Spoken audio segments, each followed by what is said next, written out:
Boa tarde a todos. Bom por estarmos aqui, né?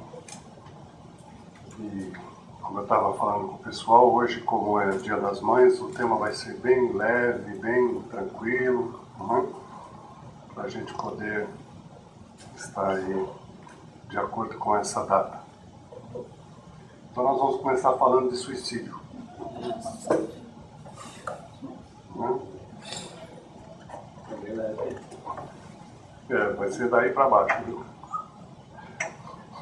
Então nós vamos estar, a princípio, falando um pouquinho de suicídio, e antes nós vamos fazer algumas considerações, depois algumas sugestões do Dr. Wilson, que é um psiquiatra que trabalha com suicídios, e ele vai dar algumas informações para nós, e depois nós vamos estar estudando alguns casos, que são casos verídicos,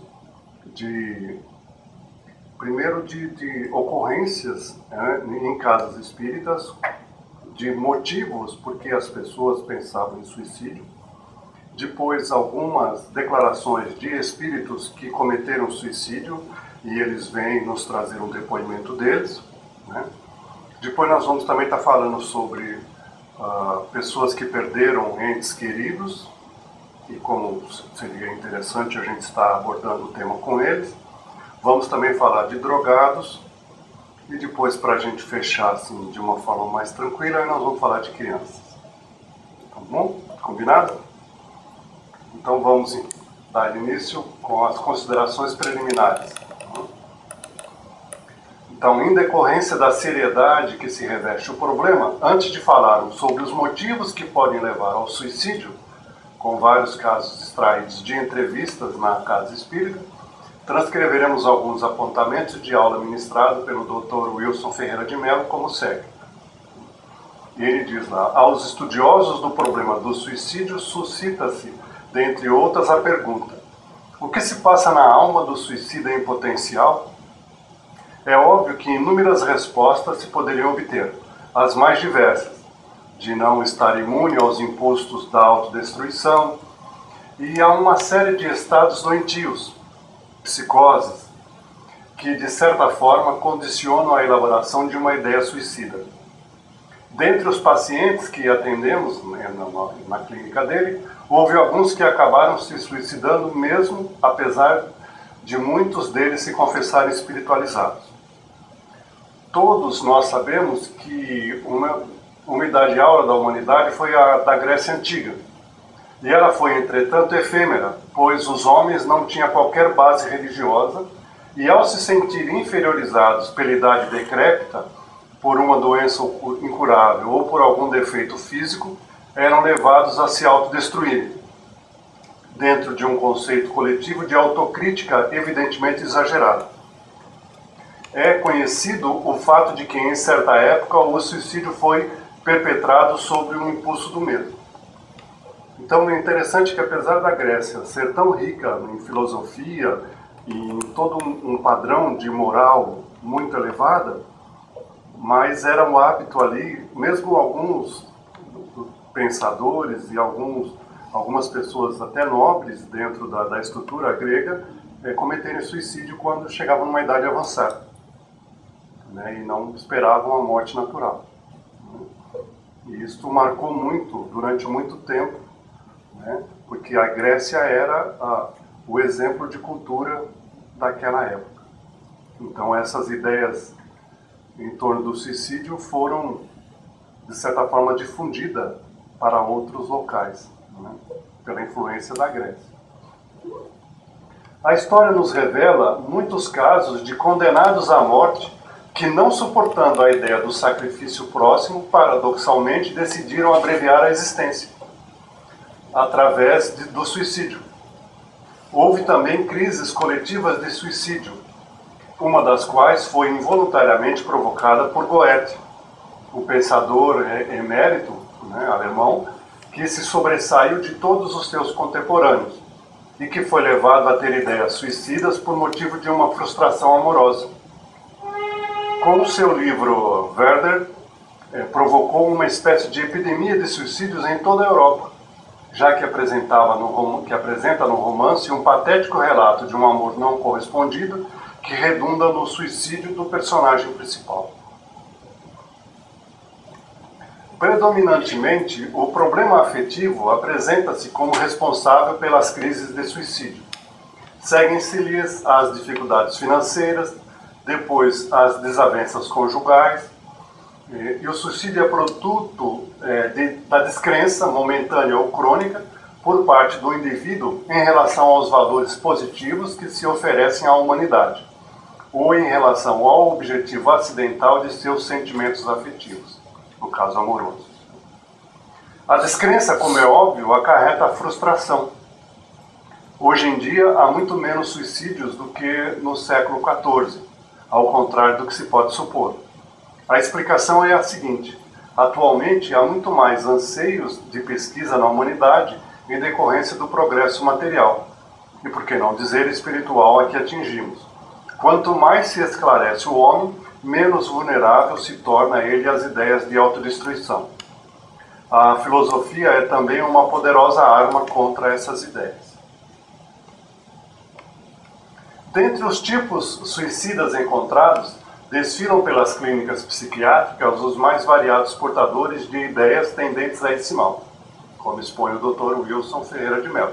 Há, por exemplo, os oligofrênicos, indivíduos que apresentam deficiência mentais ou intelectuais e são propensos ao exibicionismo, do qual o suicídio é uma das variadas manifestações. É notório o fato de que os homens são, em geral, narcisistas, isto é, autoenamorados de suas supostas virtudes físicas ou intelectuais. Há também os denominados viciados em suicídio, isto é, aqueles que sofrem tendência ao impulso suicida como repetição de tendências ancestrais. Então vamos dividir em duas partes, né? A questão dos oligofrênicos, a mente deles trabalha de uma forma doentia. E eles, na medida em que eles são narcisistas, eles querem sempre estar em evidência. E, de certa forma, o cérebro doentio deles não conseguem perceber que o suicídio para o plano físico é o fim, para o plano espiritual não. Então eles, de uma forma de chamar a atenção, eles chegam ao extremo de cometer o suicídio, como forma de chamar a atenção, né? Sem ter noção das consequências que isso pode trazer, né? Que são bastante graves. E há também o que nós chamamos de viciados em suicídio. E a gente pode ver um caso bastante interessante disso, que é a própria Ivone Pereira, né? A Ivone Pereira escreveu um maravilhoso livro, que é Memórias de um Suicida, que foi narrado por quem? Vocês leram Memórias de um Suicida? Não? Victor Hugo. Né? E o Victor Hugo, ele cometeu suicídio, então ele narra a história dele. E por que que Ivone Pereira foi a médium? Porque a Ivone, ela já vinha de uma série de encarnações sucessivas onde ela cometia suicídio. E havia uma tendência muito grande dentro dela de repetir isso. Então, quando chegava aproximadamente a época em que habitualmente ela se suicidava, ela entrava num estado de melancolia profunda, de um vazio muito grande, que era consequência da lembrança do espírito daquele momento decisivo, e ela não tinha forças para superar esta lembrança. E aí o que ela fazia? Suicidava novamente. E foi depois, né, dessa existência em que ela, como Ivone Pereira, que ela teve acesso à mediunidade e ao conhecimento da doutrina espírita, que ela, escrevendo o livro, ela se livrou desse ciclo de suicídio. Então essa, infelizmente, é a tendência, a repetição, né? Há aqueles pacientes que obedecem de forma inconsciente à lei do retorno, de causa e efeito, tão objetivamente explicada pela doutrina espírita, que leva a ter ideias suicidas a quem tenha induzido alguém a se autodestruir em anterior encarnação. Há ainda o tipo obsedado, cujas ideias suicidas são impulsionadas por espíritos obsessores pouco ou nada esclarecidos, como manifestações de antigos ódios e rancores que alimentam seu algoz do passado, ou encarnado. Há também os tipos a que denominamos fantasistas, que só querem suicidar-se da boca para fora. Exemplo clássico é o do jovem que tentou matar-se com um tiro no peito, mas tomando cuidado em escolher o ponto que não atingisse o coração. Então aqui vamos lá, a lei de causa e efeito é óbvio que nós sabemos que não se você provocou o suicídio de alguém, você vai sofrer o suicídio na próxima encarnação. Não é assim, nós sabemos. Mas muitos sucumbem ao peso da lembrança do que eles fizeram no passado. E às vezes esse peso é tão grande que eles não têm forças e acabam utilizando como fuga, não é, o suicídio deles mesmos, pensando muitas vezes que isso vai aliviar essa culpa que eles carregam, e nós sabemos que não, só vai agravar. Não é? Então é nesse sentido que está aí a lei de causa e efeito. Há também os casos de obsessão, que são terríveis, né? E há o exemplo que eles dizem aí, os fantasistas, que vivem, né, tentando se suicidar, mas sempre tomando muito cuidado de não ultrapassar o limite. Então tentam várias vezes, mas sobrevivem a todas, porque no fundo eles não querem, na verdade eles só querem realmente chamar a atenção. Mas não tem também espíritos que impedem isso? A pessoa realmente, ela quer se suicidar. Eu estou te perguntando. Sim, não é nós temos. Minha, não. Eu estou te perguntando. Se você observar um dos livros do André Luiz, eu não me lembro qual há um caso em que não era suicídio, não é? Mas eu acho que serve de exemplo para nós, né? Que ela ia cometer um aborto, não é? E aí há toda uma movimentação do plano espiritual para impedi-la. Eles procuram influenciar a ela de várias maneiras. Ela até no sono físico, né? Eles tentam conversar com ela, espírito a espírito, tentando convencê-la do grande erro que seria, mas ela se mostra indiferente a isso. Eles vão trabalhar alguém muito chegado a ela, influenciando essa pessoa para ir até a casa dela e conversar com ela, para também convencê-la, né, de valores morais e de evitar aquilo tudo, né? E tentam de todas as maneiras, mas os mentores percebem que nenhum das influenciações estava tendo resultado e que ela estava com a mente fixa naquele ato. Então, tanto seja no caso do aborto quanto do suicídio. E aí, eu não me lembro o nome do mentor que acompanhava o André Luiz, mas eu sei que ele chega a uma certa altura que ele fala para o André: não há mais nada que nós possamos fazer aqui. Vamos nos retirar e depois nós vamos retornar aqui para socorrê-la. Porque, ao que tudo indica, ela não vai se demover, né? E no caso da história, ela tenta o aborto e o feto, né, já estava de certa forma avançado, e ele, o espírito, né, como vingança ali naquele ato extremo dela, ele se agarra dentro do útero dela, ele se agarra a uma veia dela e rompe essa veia. Então ele é abortado e, lógico, ele já nasce morto, né? E ela também morre de hemorragia. Então ali naquele momento ambos acabam perdendo a vida, né? E aí depois eles retornam para levar ambos para atendimento, e seria um processo muito longo de recuperação que ia levar aí bastante tempo. Então é a mesma coisa, né? O plano espiritual, eles vão fazer todo o possível, diretamente e indiretamente, para demover a pessoa da ideia do suicídio. Mas eles não avançam um limite, que é o limite do livre-arbítrio da pessoa. Então, se eles percebem que mesmo com todo o esforço não obtém resultado, eles, com muito pesar, se retiram do local e cessam a influenciação benéfica e aguardam para retornar depois para tentar ajudar da melhor forma possível. Fazer o quê, não? É assim. Aqui é uma série de relatos de casos extraídos de entrevistas que podem levar ao suicídio. Então isso tudo é real, não é? E não pensem que a nossa casa está livre de situações parecidas com essa, porque não está. Não é? E muitas vezes, quando menos se espera, casos semelhantes a esse podem surgir aqui entre nós. Então, a perda de bens materiais, impotência, a menopausa, aventuras amorosas, no caso de ambos os sexos, práticas de crime oculto, relações sexuais com filha, relações sexuais com mãe e vice-versa, furto ou roubo à firma onde trabalha, traição do marido ou vice-versa, fez macumba para o marido e o filho, teve relações com o pai de santo, é lésbica, irmã grávida do irmão, filho de 18 anos que pegou a mãe em adultério e não se conforma, pretende matar a mãe e se matar, pois gosta muito do pai. Via a mãe mantendo relações sexuais com o pai, tem a mente fixa nisso e vai se matar. Está com 33 anos, é casada e tem 3 filhos.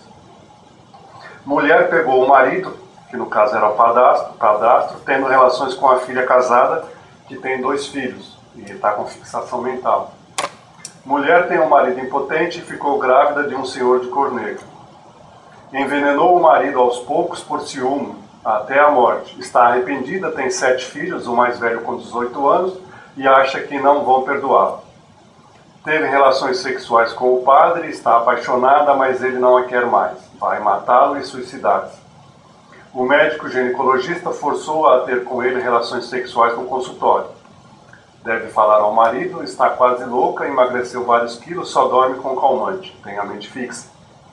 Tem 6 meses de casada, o marido quer ter relações sexuais absurdas, deve contar ao pai, não tem mãe, gosta do marido, mas não suporta essas ideias. Está grávida de 4 meses e quer saber se deve pedir divórcio.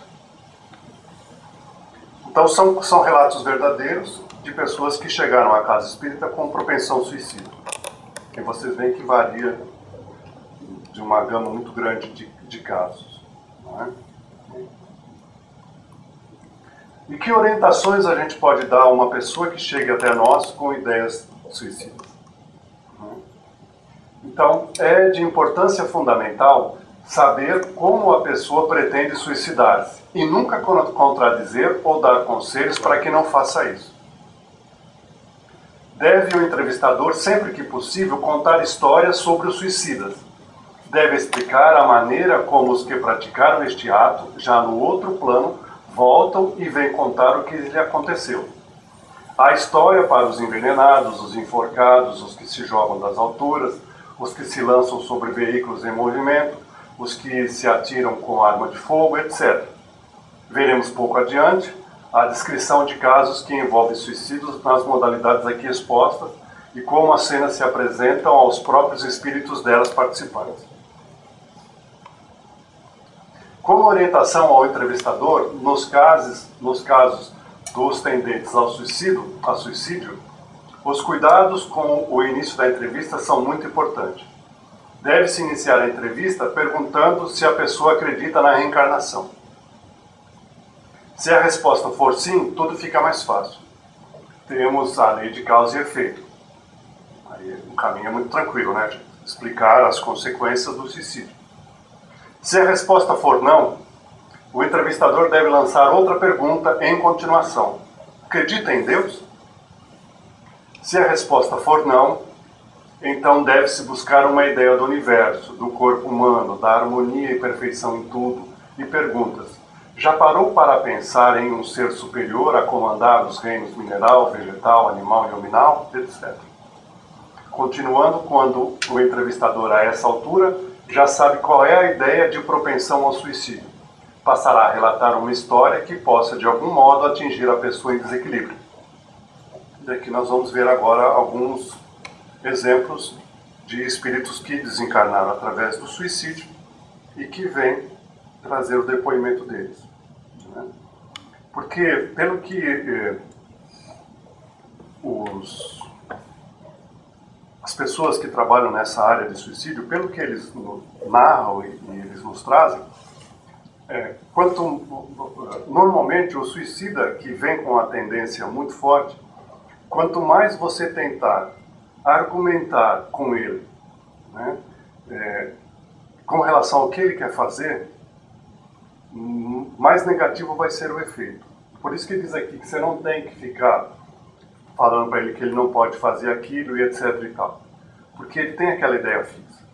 Então, o que nós temos que trabalhar é que ele possa entender quais as consequências posteriores e não tentar convencê-lo de que ele não pode fazer aquilo, mas que ele, na sua mente, possa ir trabalhando as ideias das consequências disso tudo. Porque assim, só há uma pessoa que pode convencê-lo, e é ele mesmo. Então a gente tem que trabalhar a mente dele para que a mente dele chegue à conclusão de que o suicídio não é uma solução. Por isso que a gente tem que trabalhar perguntando sobre a reencarnação, né? E depois, como ele não acredita na reencarnação, a gente perguntar de Deus, né? E se ele não acredita em Deus, aí a gente vai trabalhar uma força superior que está acima de tudo, tentando que ele não dar respostas, mas procurar fazer ele ir raciocinando para que ele chegue às conclusões sozinho. E a partir do momento em que ele chega às conclusões, né, de que há a lei de causa e efeito, aí a gente vai começar a narrar para ele o que vai vir agora a seguir, para que ele possa, né, repensar aquilo que ele está pensando em fazer. Eu posso só falar uma coisa? Pode. A minha irmã frequentava na casa da minha irmã um rapaz e ele era usuário de droga. Ele ficava tão transtornado que a minha irmã já tinha feito de tudo para ele. Tudo dele. Já tinha batido, já puxava dele, já proibiu ele de ficar na casa dela, tinha feito todas as formas. E um dia ele chegou lá tão maluco, tão doido, que ele falou assim, tia, e a minha irmã nem tia dele. Eu vim aqui só dar um beijo na senhora, porque eu vou me matar, eu vou deitar lá na minha frente, porque eu tenho, sabia da doença que tem. Aí ela disse que Deus fez um pouco com ele, e ela falou assim, então espera que eu vou com você, eu não vou deixar você fazer isso sozinho. Na hora ele se transformou, não, a senhora não vai fazer isso, eu não vou deixar. Sabe? Então, às vezes a gente tem que, talvez até participar das ideias deles, para eles dar um chacoalhão. Ele ficou bravo com ela. Ele podia, mas ela não. Então vamos lá, né? Essas são as descrições de um espírito que cometeu suicídio tomando veneno, né? E o que ele veio narrar, né? Um espírito amigo em uma comunicação nos contou que tomou um copo de veneno pensando que morrendo tudo se acabava.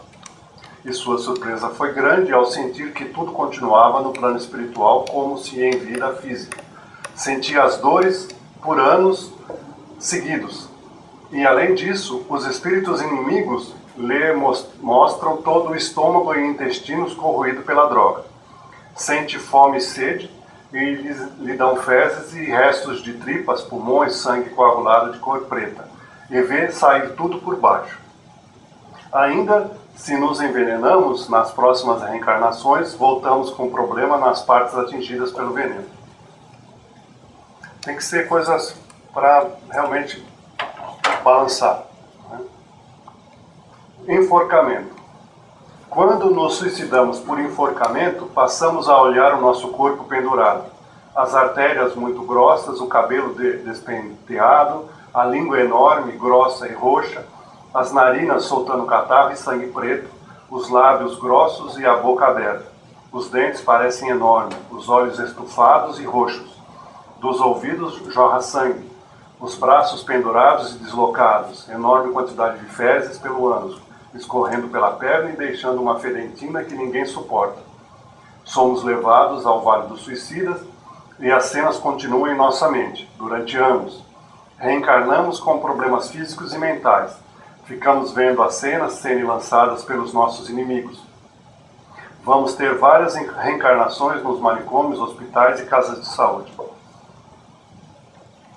Atropelamento ou pulo de alturas, viadutos, pontes, edifícios. Oi? Também.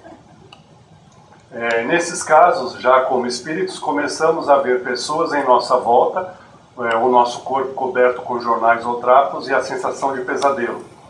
Levam o nosso corpo em pedaços enquanto o sangue fica no chão e os animais desconhecidos comem tudo. Levam-nos ao Vale dos Suicidas e ficamos com a mente ligada àquela cena como se fosse um filme, passando a cada minuto por anos seguidos. Conduzem-nos ao cemitério onde vemos nosso corpo se decompondo, vendo os vermes destruírem todos os órgãos. E essas cenas também ficam gravadas durante várias reencarnações em forma de sonhos e pesadelos. Reencarnamos várias vezes e voltamos a hospitais e manicômios como débitos mentais. Essas cenas ficam gravadas em nosso perispírito. Armas. Dando cabo à vida, influenciados por espíritos inimigos, depois do desencarne, eles ficam realizados. Riem, dão gargalhadas, brincam de roda em nossa volta como se fossem crianças. São, em regra, entre 20 e 30, com enormes dentes, tendo unhas e olhos chispando fogo. Acendem fornalhas, colocando 2 ferros com as letras B e O, e começam a nos marcar com as palavras bobo na face. Fervem o sangue que jorre de nossas feridas e o bebem e nos fazem beber. Esses espíritos inimigos nos acompanham até o Vale dos Suicidas e não nos deixam dormir. Quando pensamos em descansar um pouco, jogam em nossa mente, em nossa frente, todas aquelas cenas horríveis que se passaram, com o problema que nos levou ao suicídio. Mostram-nos com especialidade pessoas de quem não gostamos, e assim tudo se repete muitas vezes por mais de 100 anos. Nossa reencarnação será em corpos defeituosos e com outros problemas maiores ainda. Então sempre,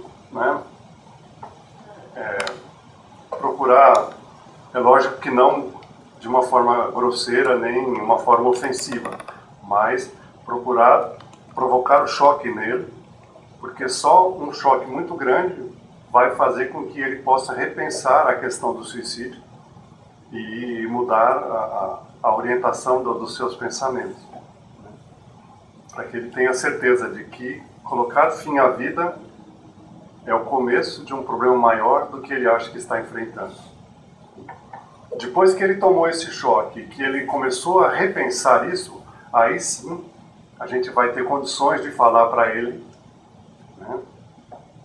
do problema dele, do que está, procurar saber o que está fazendo com que ele leve a ter ideias suicidas e aí começar a trabalhar o problema em fato. Porque enquanto nós não fizermos isso, não rompermos a ideia fixa que ele tem no suicídio, ele não vai ter condições de assimilar o que a gente vai querer passar para ele. Então é um tratamento de choque. Ele sentir o choque das consequências que o ato dele pode acarretar, aí depois que ele tem noção disso, aí nós vamos ver que o problema dele fica muito menor. E ele vai ter condições de trabalhar isso de uma forma mais positiva.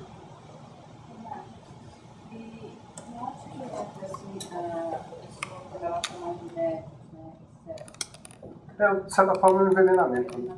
É envenenamento.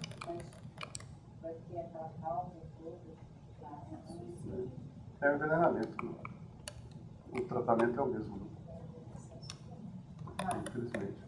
E pelo que está falando aí, não tem espíritos, o que eles percebem junto deles, até agora aí, junto, e narram aqui também, e junto deles, o que eles veem depois, eles não conseguem ver nenhum espírito de luz, Infelizmente não. Está tão pesado, porque eu já vi gente que foi conversar com pessoas e para amenizar, disse, não, mas você não fica, a pessoa ficou muito assim, Não, mas não fica muito assim, porque você vai ter os espíritos de luz lá te ajudando e tal.